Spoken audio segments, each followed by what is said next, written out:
Oi, pessoal! Aqui quem fala é Gabriela, professora de Geografia.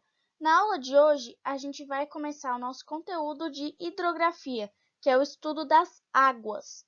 E para isso, a gente vai começar falando sobre a hidrosfera e o ciclo da água. Iniciando então nossos estudos sobre a hidrografia, a gente precisa entender o que é a hidrosfera. Hidrosfera é uma palavra que vem do grego, que significa a esfera da água. Então, a gente pode dizer que hidrosfera é toda a camada de água que a gente tem no planeta, sendo ela na superfície do planeta, como rios e lagos, ou ela subterrânea, como aquíferos e lençóis freáticos. E além da água em estado líquido, como a de rios e lagos, a hidrosfera também engloba a água em estado sólido, como é o caso das geleiras. E se a gente juntar todos os corpos hídricos que a gente tem na Terra, a gente vê que essa água corresponde a 70% da superfície do planeta, sendo os outros 30% os continentes. Lembrando que nós temos 6 continentes no total: a África, a Ásia, a Oceania, a Europa, a América e a Antártida. Mas nem toda a água na superfície da Terra é própria para o consumo humano naturalmente, haja visto os mares e oceanos. E essa água também não está distribuída uniformemente em todos os continentes. De toda a água do planeta Terra, a gente sabe que 97% não é própria para o consumo humano, sendo só 3% dessa água potável. E a gente encontra essa água potável de 4 formas diferentes, sendo 71% em calotas polares, 18% em águas subterrâneas, como lençóis freáticos e aquíferos, 7% em rios e lagos e 4% na umidade do ar. Mas a gente sabe que não são de todas essas fontes de água potável que é viável a gente conseguir essa água. Por exemplo, a gente não retira a água de calotas polares. Então, nossas fontes principais de água potável são águas subterrâneas, rios e lagos. Existem, porém, alguns projetos que visam captar a umidade do ar e transformar em água potável. Isso principalmente em áreas áridas, como nos desertos, por exemplo, na Austrália.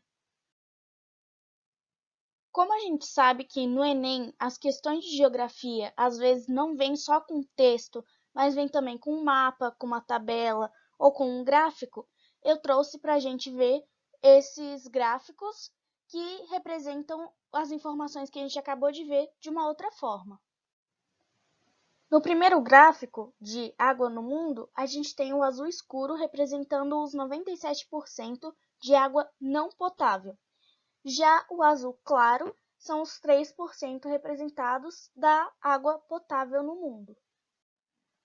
A partir disso, pegamos aqueles 3% de água potável e a gente divide, formando um outro gráfico só de água potável. A gente tem então nesse segundo gráfico 71% de calotas polares, 18% de águas subterrâneas, 7% de rios e lagos e 4% de umidade do ar. E como a gente já falou, a distribuição da água não é homogênea em todos os continentes. Isso fica claro quando a gente vê que a América e a Ásia concentram 73% da água potável no mundo, enquanto a África, Europa, Oceania e Antártida concentram o resto dos 27%. E isso é devido a fatores como clima, vegetação e relevo, que ao mesmo tempo que influenciam a disponibilidade de água, eles são influenciados pela disponibilidade de água.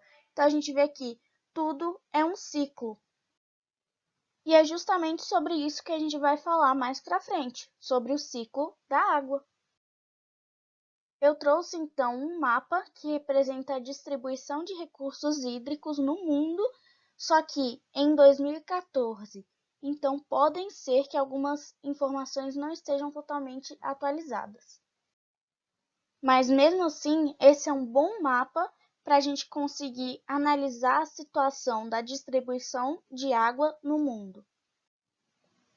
Primeiramente, a gente tem que olhar a legenda para a gente saber como são tratados os dados que estão apresentados no mapa. A gente vê então que a legenda diz que as cores representam cada nível de potencialidade, ou seja, quantos metros cúbicos por habitante por ano em cada país.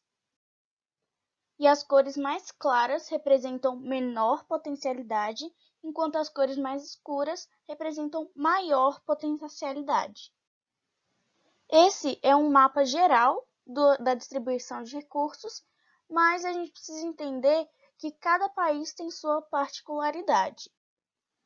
Eu falo isso porque um país pode estar representado com uma cor mais clara, mas ele ter grande disponibilidade de água. Isso pode acontecer se, nesse país, a população for muito grande. Então, nesse caso, se você dividir a disponibilidade de água pelos habitantes, você vai se encaixar numa das categorias mais baixas. Essa é uma associação que alguns dos vestibulares, principalmente os estaduais, eles cobram que os alunos saibam fazer. Agora que olhamos e entendemos a legenda, podemos ver o que é que está dizendo o mapa para a gente.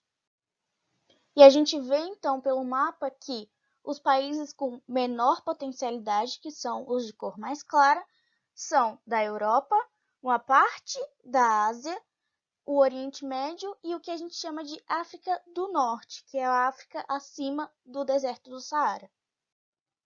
E por outro lado, os países com maior potencialidade são da América e o resto da Ásia. A gente viu então no mapa que existem vários países que estão passando por escassez de água ou falta de água. E isso é um dos motivos que gera conflitos no mundo todo há algum tempo já. Só para citar um conflito que a gente teve envolvendo a falta de água, a gente teve a Guerra dos 6 Dias, que foi entre Israel e alguns países árabes, como Síria, Egito, Jordânia e Iraque. E depois isso originou uma outra guerra, que foi a Guerra do Yom Kippur. Mas isso é um assunto para uma outra aula, porque isso entra em geopolítica. E outra coisa que a falta de água tem gerado é inovação, porque os países estão procurando novos meios para obter água. E como eu já falei, um deles é a obtenção de água através da retirada da umidade do ar. Mas também um outro meio que tem sido utilizado por alguns países é a dessalinização da água dos mares. Mas esse é um processo muito custoso, então são só os países ricos que estão fazendo isso. Nós já vimos então sobre a hidrosfera e como é a distribuição de água no planeta. Agora a gente vai entrar na segunda parte da aula, que é o ciclo da água. Esse é o esquema que a gente vai pegar como exemplo para a gente entender o ciclo da água. Eu sei que parece bem complexo, mas na realidade é bem simples de entender se a gente pegar por partes, que é o que a gente vai fazer. A gente vai começar então a entender o ciclo da água a partir do armazenamento de água, ou seja, como a gente encontra a água na superfície da Terra, que é o que a gente viu até agora. A gente sabe então que a gente encontra a água nos 3 estados que ela tem, que é líquido, sólido e gasoso. A água líquida, ela pode ser doce ou salgada. A água doce a gente encontra em rios, lagos e aquíferos, e água salgada em mares e oceanos. Já a água no estado sólido a gente encontra nas geleiras e a água no estado gasoso a gente vê o vapor d'água na atmosfera. A partir daqueles corpos hídricos que a gente acabou de ver que funcionam como armazenamento de água, principalmente os que estão na superfície, a gente tem o fornecimento dessa água do solo, ou seja, da superfície, para a atmosfera. Esse fornecimento ele ocorre por 2 processos. O primeiro é a evaporação, que é quando a água líquida dos corpos hídricos ela evapora, ou seja, ela passa do estado líquido para o estado gasoso naturalmente. E a evapotranspiração, que nesse caso também acontece a passagem da água líquida para o estado gasoso, só que nesse caso o que a gente tem é a evaporação da água que está no solo e nas plantas. Aquela água, depois que ela sofre evaporação ou evapotranspiração, ela fica armazenada na atmosfera por meio de nuvens. A gente vai ver mais para frente mais sobre nuvens nas aulas de climatologia, mas o que a gente precisa saber aqui é: as nuvens chegam a um momento que elas ficam saturadas, ou seja, elas não conseguem mais receber a água que vem da superfície da Terra. E se a gente tem uma nuvem saturada e acontece a diminuição da temperatura na área onde ela está, pode acontecer um desses dois processos, que é a condensação ou a sublimação. A condensação é a passagem da água do estado gasoso para o estado líquido. Já a sublimação é a passagem da água do estado gasoso para o estado sólido. Nos dois casos, o que vem depois disso é a precipitação.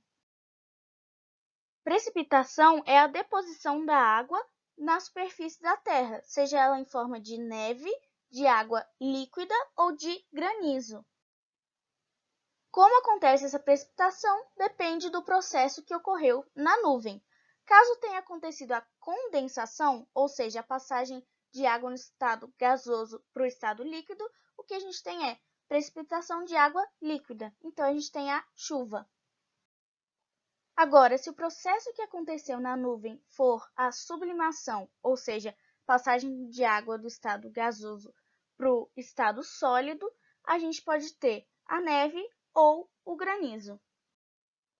Mas cada um deles depende de outros fatores que a gente vai ver novamente na aula de climatologia. A água já voltou então da atmosfera para a superfície, mas o nosso ciclo ainda não acabou. Falta um último processo, que é a infiltração no solo. Quando a água volta para a superfície através da precipitação, ela deve infiltrar no solo para recarregar os aquíferos e os lençóis freáticos. Mas como a gente já viu na aula anterior, isso depende da cobertura vegetal. Caso não tenha vegetação no local onde precipitou, não ocorre a infiltração, mas ocorre um outro processo chamado de escoamento superficial da água, que pode causar danos ao solo.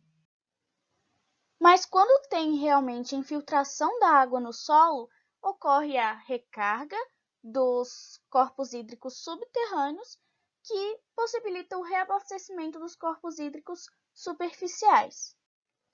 E agora sim, com os corpos hídricos reabastecidos armazenando a água, a gente pode recomeçar o nosso ciclo. Isso, claro, dependendo da não interferência humana, como, por exemplo, pelo desmatamento. Isso porque todas as etapas são essenciais para a manutenção desse ciclo. Se uma delas não ocorrer, o ciclo não pode ser completo. Essa foi então nossa aula inicial de hidrografia, que a gente falou sobre a hidrosfera e o ciclo da água. Espero que tenham gostado e até a próxima aula.